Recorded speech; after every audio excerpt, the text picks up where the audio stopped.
Putin warned South Korea against sending deadly weapons to Ukraine. Days after signing a historic treaty with North Korea, Russian President Vladimir Putin warned South Korea that sending lethal weapons to Ukraine would be a big mistake. The proclamation from the Russian leader came after Seoul announced that it would consider arming Ukraine in the ongoing war. If South Korea supplies weapons to Ukraine, it would not be the answer. I hope they won't do it. It would be a big mistake, Putin said at a press conference in Vietnam. Hanoi was the final destination in his two-nation trip to Asia, the first stop being Pyongyang, North Korea. So, I mean, after he left, too, they said South Korean soldiers were forced to shoot at a dozen North Korean troops who crossed the border yesterday in an unsettling flurry of activity hours after Vladimir Putin left.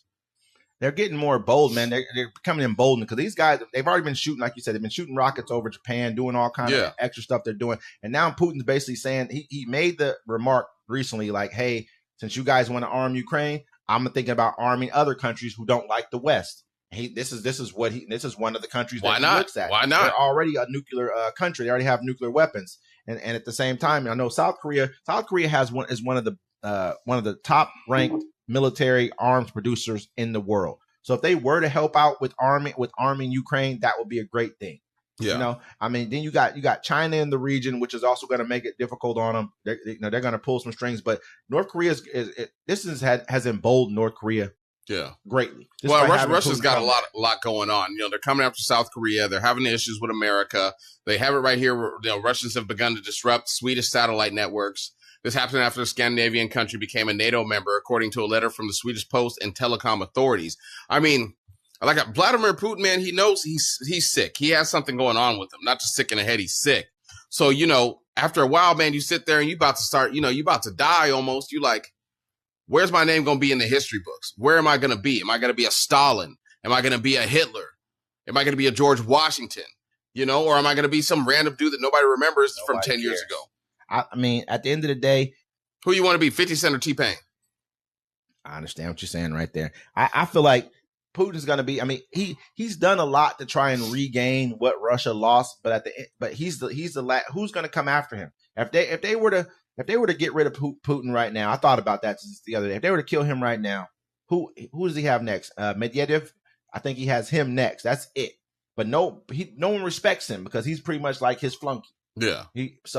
He's done that to the detriment of himself, but also to the favor of himself. Well, people probably didn't respect Putin at first until he started killing people that didn't. But he comes from the KGB. He kind of has the background of like, we already know what he's about. Yeah. So I think that's where that respect may have come from with him. But like I say, I don't know. It's one of those things that you kind of almost gotta look at and say, what are we gonna do about it? How are we gonna deal with this situation with him? Because he's just in Vietnam.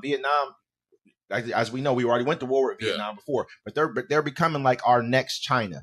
Right now, Vietnam's producing some of the most goods in the entire world right now. Everyone's going to Vietnam and buying goods from them like they were China. They're the next cheap producers of goods. And so with Vietnam, we have a negative history with them, but we have a very good right now current relationship with them. So now we sent over an envoy to Vietnam to kind of like, because Putin just left there, so we're trying to go over there and That's crazy. Hey, I know we had a little funk 30 years ago, but let's fix it. Let's see if we can fix it. Let's see what's going down.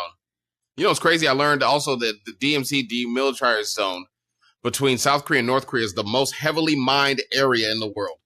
You don't even want to walk through there. Not at all. And they're about to set more mines there. Tell you why they do it more than, of course, they're doing it to prevent each other from walking over there. But I think North Korea, they just don't want their people leaving.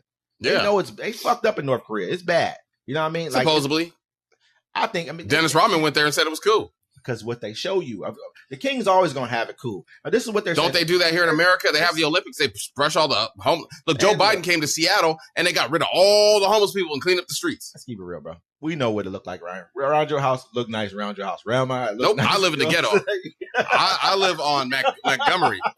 I live in the worst streets here.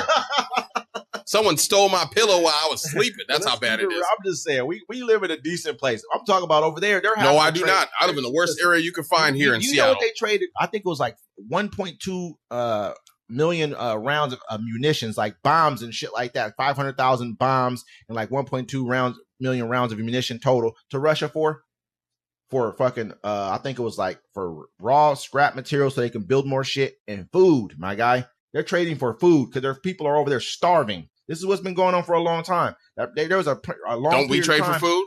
Huh? Didn't we just report on the avocados not coming through? We trade for food. Nah, bro, you ain't. I don't know America trade anybody. People starving all around the world. Why are we just gonna put it in North Korea? I'm not saying they're the only people starving. People get shot in America all the time. Why are we just pointing at Chicago?